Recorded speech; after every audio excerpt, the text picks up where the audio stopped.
बेटी को इज्जत दी। मेरे हबीब करीम अलैहिस्सलातु वस्सलाम ने इरशाद फरमाया, जब किसी के घर बेटी पैदा होती है तो बाप के ज़हन में थोड़ा ख्याल आता है कि अल्लाह जाने क्या बनेगा। मेरे करीम रसूल ने फरमाया, रब करीम हजरत जिब्रील को भेजता है, बेटी के सराहने खड़े होकर कहते हो बेटी के बाप फिक्र न करना, इसके मामले में अल्लाह तेरी मदद फरमाएगा, रब तेरी मदद करेगा इसके मामले में जब बेटी आती है। मेरे भाई, ये एजाज मेरे रसूल ने अता फरमाया, बहन को, बेटी को, और बात बीवी की आई। मेरे नबी करीम अलैहिस्सलाम की बारगाह में सहाबी ने अर्ज की, या रसूल अल्लाह सल्लल्लाहु अलैहि वसल्लम, मैं गरीब हूँ, सदके नहीं कर सकता, सखावत नहीं कर सकता। जब सखावत की फजीलतें सुनता हूँ दिल मेरा बड़ा चुटकियाँ लेता है कि मेरे पास भी पैसे होते तो मैं अल्लाह के रस्ते में देता।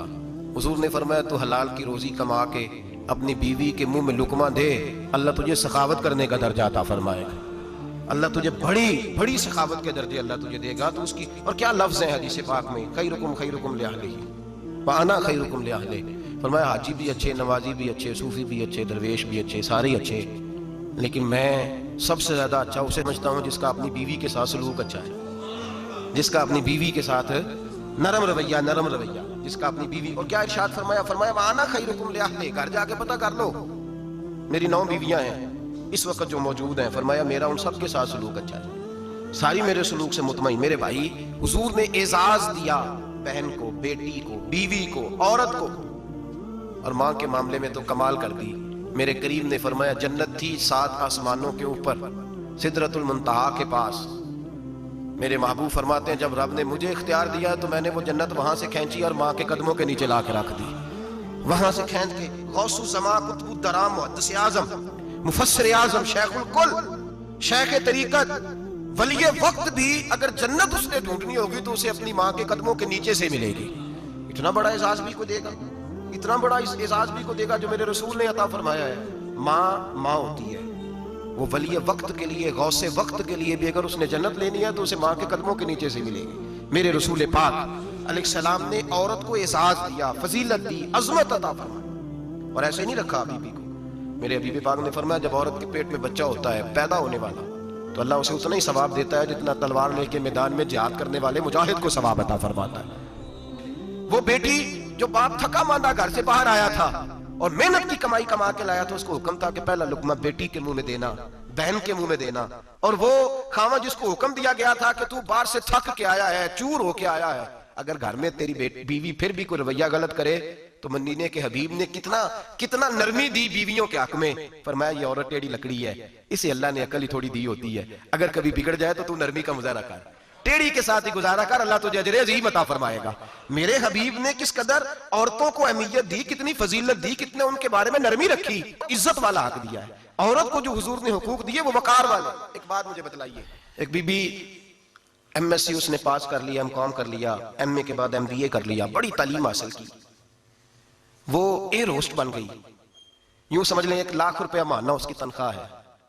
वो घर से निकलती है, वो कहती है मैं जहाज के अंदर एयर होस्ट हूं, वो कहती है मैं तो इतने पैसे कमाती हूँ, मुझे खामन की क्या आदत है। अब 2 औरतें हो गई, एक बीबी घर में रहती है, उसका खामन थका रहा है, उसका बेटा स्कूल से आया, खामन काम से आया, छोटा बेटा इंतजार कर रहा था कि सारे आएंगे तो खाना खाएंगे।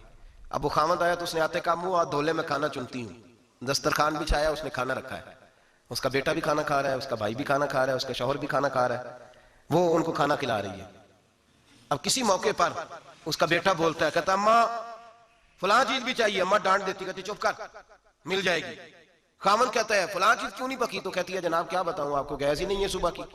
कभी वो कहती है आप चले जाते हैं, आपको ये तो फिक्र ही नहीं होती कि फलां मसाला कोई नहीं था। खामन उसकी बात सुन रहा है, उधर वो एयर होस्ट है, वो बैठ रही है, अपनी मर्जी का लिबास नहीं पहन सकती। उसको जब ट्रेनिंग दी जाती है तो उसको कहा जाता है कि तूने माज़अल्लाह चुस्त लिबास पहनना है, मेकअप तूने करके रखना है, और कोई बदतमीज तरीन लड़का तेरे साथ बदतमीजी भी करे तो तूने जवाब में बोलना नहीं, जी जी करना है, इसलिए कि हमारी एयरलाइन का नुकसान नहीं होना चाहिए। अब लड़के उसको बुला रहे हैं, फप्तियां कस रहे हैं, वो कहती है मैं बड़ी सियानी हूं, लाख रुपया कमाती हूं, मुझे क्या जरूरत है। ईमानदारी से दिल पे हाथ रख के बताना, वो बीबी जो घर में खाना तकसीम करती है उसकी इज्जत ज्यादा है या जो जहाज के अंदर खाना तकसीम कर रही है उसकी इज्जत ज्यादा है। ये अपने दिल से बीबी कह रही है मैं लाख कमाती हूँ, ये तो खामद मुझे 10 रुपए देते हुए 100 दफा बातें करता है। तुझे पैसे तो तेरी जेब में उस तरह नहीं आ रहा है, लेकिन जो इज्जत तुझे घर में नसीब हो रही है, जो इज्जत तुझे घर में नसीब हो रही है। किसी बुजुर्ग से किसी ने कहा था कि जनाब दुनिया में रोटी खाने का मजा कब आता है, तो उन्होंने कहा रोटी खाने का मजा तब ही आता है जब अम्मा तंदूर पे रोटियां लगा रही होती है। अम्मा तंदूर पे रोटियां लगा रही होती है और बड़े बड़े बादशाह भिखारी बन के खड़े होते हैं, अम्मा एक गरम गरम रोटी देना। वो लुत्फ है, वो जायका है। मेरे भाई, औरत जब तक घर की चार दीवारी के अंदर रहती है वो महफूज रहती है, वो बावकार रहती है। और जब वो कहती है नहीं नहीं मैं बराबर निकलूंगी, मैं कमाऊंगी, आप देख ले ट्रेनिंग दी जाती है औरतों को होटलों के अंदर, पाकिस्तान में, पंजाब में, हमारे देहाती माहौल में।